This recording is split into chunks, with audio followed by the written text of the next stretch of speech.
সুরেশ বাজার থেকে বাড়ি ফিরছিল হাতে কাতলা মাছ নিয়ে। হঠাৎ তার বন্ধুর সাথে রাস্তায় দেখা হয়। কি বন্ধু, কাজ থেকে বাড়ি ফিরছো? হাতে ওইটা কি, কাতলা মাছ? মাছটা কিন্তু খুব ভালো হয়েছে। কত নিল আর কোথা থেকে নিলে? সে কিছুক্ষণ দাঁড়িয়ে ভাবলো, তারপর বলল, আর বলেন কেন বন্ধু, মাছটা দেখে না খুব পছন্দ হলো। বাজার থেকে ফিরছিলুম, হাতে পয়সাও ছিল, সেই জন্য নিয়ে নিলুম। আর হ্যাঁ বন্ধু, তুমি বসো, আমার দেরি হয়ে যাচ্ছে ওদিকে, আমি চললুম বন্ধু। এই কথা বলে সুরেশ বাড়ির দিকে রওনা দিল।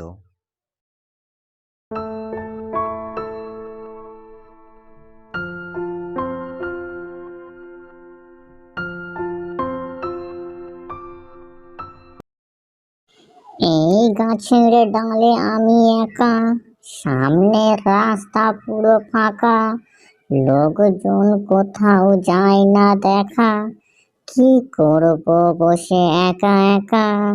ওই যে সামনে কে যেন আসছে, হাতে মাছ নিয়ে। আরে আমি যেন কারোর গলা শুনতে পেলুম, কে বলো তো এখন? আমি ডাইনি, দাঁড়া, তোর কাছে এখন গেলে হবে না। এমন কিছু ভেবে যেতে হবে যেন সারা সপ্তাহ, সারা বছর, সারা জীবন আমি মাছ খেতে পারি। দাঁড়া।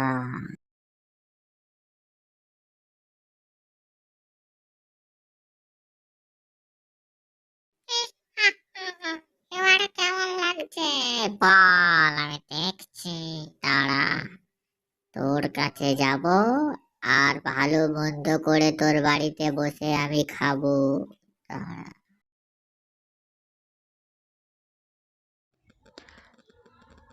ডাইনি তার মায়ের রূপ নিয়ে সুরেশ যেই পথে বাড়ি যাচ্ছিল সেই পথেই ডাইনি অপেক্ষা করে। হঠাৎ তার মাকে দেখে সুরেশ থমকে দাঁড়িয়ে পড়ে। আরে মা, তুমি এটা কি ব্যাপার? তুমি তো গিয়েছিলে কাজে, তোমার তো আজকে বাড়ি ফেরার কথা নয়। তুমি তো বললে একদিন পরে আসবো, তা এখন? আর বলিসনি খোকা, আমার কাজ হয়ে গেছে তাড়াতাড়ি, ওই জন্য আমি বাড়িতে চলে এসেছি। জঙ্গলের রাস্তা দিয়ে তাড়াতাড়ি বাড়ি যেতে চাইছিল, তোর সাথে দেখা হলো। তুই কোথায় যাচ্ছিস? আমি বাড়ি ফিরছি মা, বাজার থেকে মাছ নিয়ে ফিরছি, কিন্তু তোমার তো এখন বাড়ি ফেরার কথা নয়, তুমি না জানিয়ে হঠাৎ চলে এলে। কেন, আমি বাড়ি ফিরেছি, তোর পছন্দ হয়নি না মা, তোমার বোঝা ভুল হচ্ছে, আমি ওরম কিছু বলতে চাইনি। ঠিক আছে, চলে এসো বাড়ির দিকে। এই কথা বলে সুরেশ বাড়ির দিকে চলতে লাগলো এবং তার পেছন পেছন রূপধারী ডাইনিও যেতে লাগলো।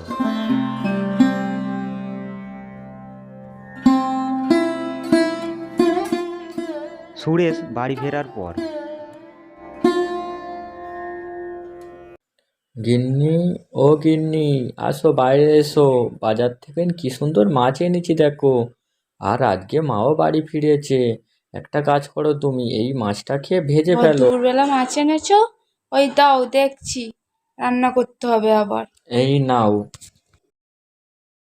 এই কথা বলে সুরেশ তার বউকে মাছটা দিয়ে দিল। আমি তাহলে চললাম নদীর ধারে স্নান করতে।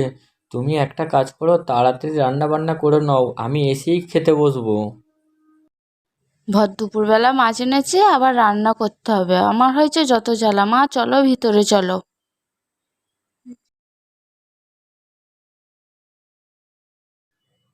এই ভর দুপুরবেলা মাছ এনেছে, মাছটা এখানে রেখে যাই মুড়িটা নিয়ে আসি, আমার হয়েছে যত জ্বালা।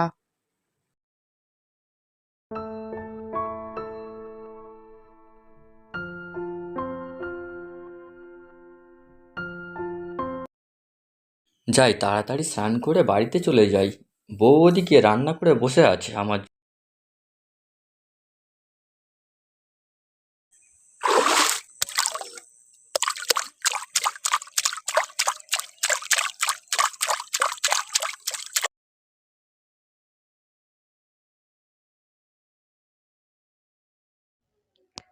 ডাইনি ঘরে ঢুকে দেখে কেউ নেই। সে ভালো করে এদিক ওদিক দেখে, তখনও দেখে কেউ আসেনি। তাই সে এই সুযোগে নিজের রূপে ফিরে আসে। এই সুযোগ এখন কেউ নেই। এখন আমি মাছটাকে খেয়ে নিই, এরম সুযোগ আর পাবো না। আমি রোজ মজায় মাছ খাবো, তোরা নিয়ে আয় আর আমি খাবো। আম, আম, আম, আম, আম, আম, কি টেস্ট! কি সুন্দর মাছের টেস্ট! আমার তো খুবই ভালো লাগছে। ও, জ্যান্ত মাছ তো এরম রোজ খাবো, কত খুশি হব আমি। মাছ খাওয়া দাওয়া হয়ে গেছে, আর এখানে বেশিক্ষণ থাকলে হবে না। কেউ আমায় দেখে ফেলার আগে এইখান থেকে আমায় চলে যেতে হবে। ডাইনি মাছটি খেয়ে তাড়াতাড়ি ঘর থেকে চলে যায়।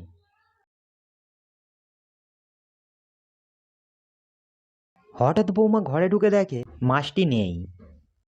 হাই যা, মাছটা কি হলো? মাছটা তো এখানে রেখেই বঁটিটা আনতে গেলাম। হায় হায়, কি সর্বনাশ! এবারে তাকে এলে আমি কি খেতে দেবো? এক্ষুনি তো চান করে চলে আসবে, কি বলবো তাকে আমি? এই দেখো গো, মাছটা এখানে রেখে বঁটিটা আনতে গিয়েছি, এসে দেখছি মাছটা ঠিক আর আছে, নেই। ছেড়ে দাও। হয়তো বেড়ালে টেড়ালে কেউ মাছটা নিয়ে চলে গেছে। আমি আবার কালকে মাছ নিয়ে আসবো ক্ষণে, ছেড়ে দাও, চলো।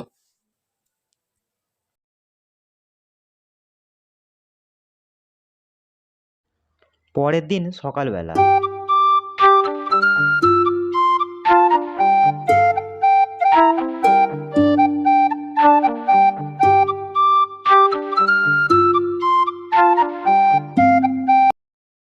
এই কি গো, আমি বাজারের দিকে আজকে চললাম। এই কথা বলে সুরেশ বাজারের দিকে চলল। হঠাৎ রাস্তায় তার মায়ের সাথে দেখা হয়।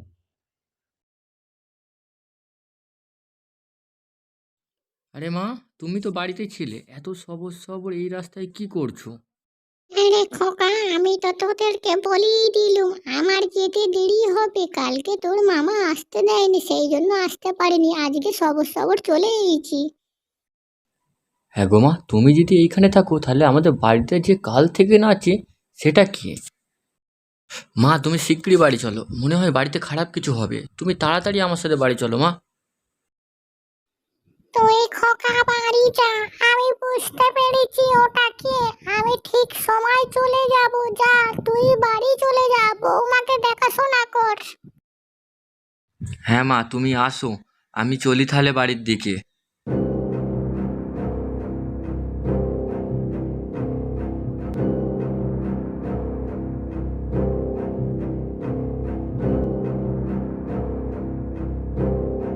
ওং ইং ব্রিং ক্রিং ক্রিং স্বাহা। ভূত পেতনি ডাইনি সবাই আমার বস। ওং ইং ব্রিং ক্রিং ক্রিং স্বাহা। ভূত পেতনি ডাইনি সবাই আমার বস। বাবা গো বাবা, আমি অনেক বড় বিপদে পড়ে আপনার কাছে এসেছি বাবা। আপনি আমাকে একটু সাহায্য করুন বাবা। এই এই তুই কি সমস্যা নিয়ে আমার কাছে এসেছিস, বল। বাবা, আমি বাড়িতে ছিলাম না দুদিনের জন্য। হঠাৎ বাড়ি ফিরে দেখছি এখন আমারই মতন কেউ বাড়িতে একজন আছে। ঠিক আছে, তুই চ। আমি বুঝতে পেরেছি ওটা কে। ও তেঁতুল গাছের ডাইনি। সব ছেড়ে দিয়ে এখন তোদের বাড়ি গেছে জ্বালাতন করতে। আজ ও চামড়া গুঁড়োবো। এই কথা বলে তান্ত্রিক তার বাড়ির দিকে চলল।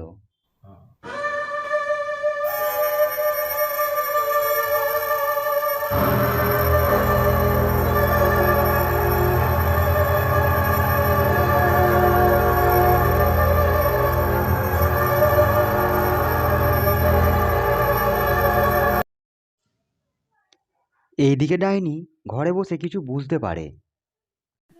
আমাদের বাড়ি কি আসছে? এরম কেন গন্ধ বেরোচ্ছে? আমার মনে হচ্ছে সামনে কোনো বিপদ আছে। কে আছিস বল। ডাইনি এদিক ওদিক দেখে, কিছুই দেখতে পায় না। সে আরো ভালো করে দেখে, দেখে তার সামনে রোজা। ও বাবা, এ তো রোজা। রোজা কিসের জন্য তোরা এনেছিস? একে তাড়াতাড়ি এখান থেকে পাঠা। আমার কিন্তু ভালো লাগছে না। ও বাবা রে, আমার ভীষণ ভয় লাগছে। রোজাকে কি আর ডাইনি সহ্য হয়? তুই তেঁতুল গাছ থেকে এইখানে এসে কি করছিস? আজ তোকে আমি দেখবি। এই ঘর ছেড়ে তাড়াতাড়ি চলে যা, নাহলে তোর ব্যবস্থা আমি নেব।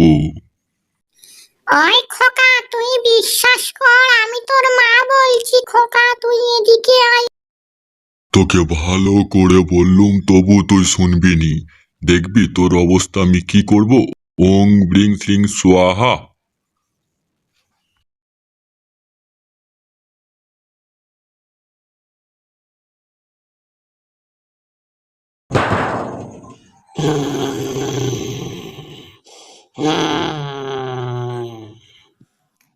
তুই আমায় রাগিয়েছিস, এইবারে নে, তুই আমার সাথে মোকাবিলা কর। দেখবো কি করতে পারিস তুই আমার। এই নে।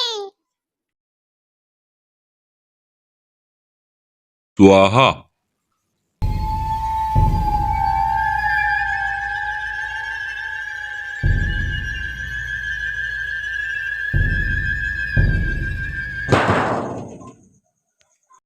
হ্যাঁ, এটা কি করে সম্ভব হয়?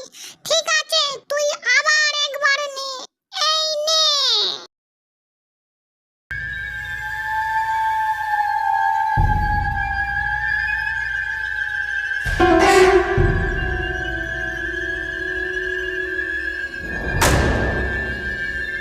আহা।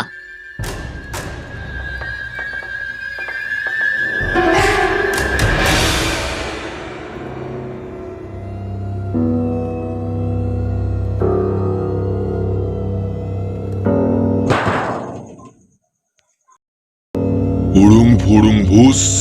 এই নে ভুস ভুস। এই নে।